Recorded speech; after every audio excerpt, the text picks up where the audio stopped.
Another click, another lesson to learn. Ngayon ay aaralin natin si letter V. This is letter V. Ito si letter V.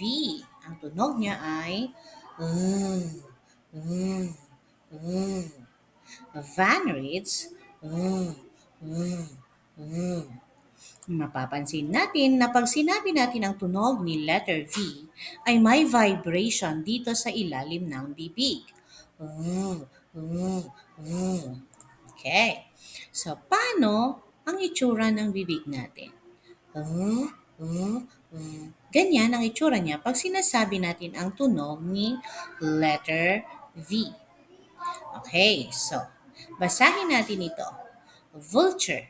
Vulture reads, mm, mm. V reads, mm, mm, mm. Vase.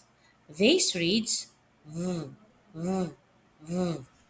V reads, mm, mm, mm. Volcano. Volcano reads, mm, mm, mm. V reads, mm, mm, mm. Vest. Vest.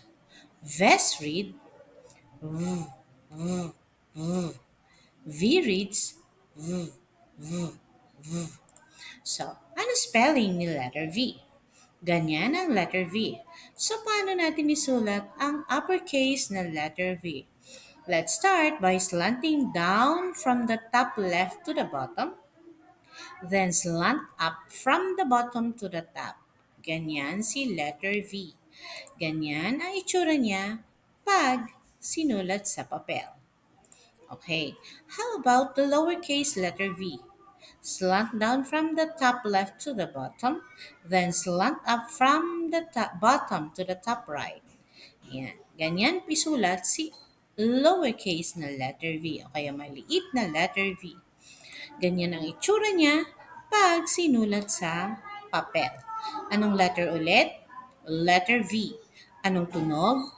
Mm, mm, mm.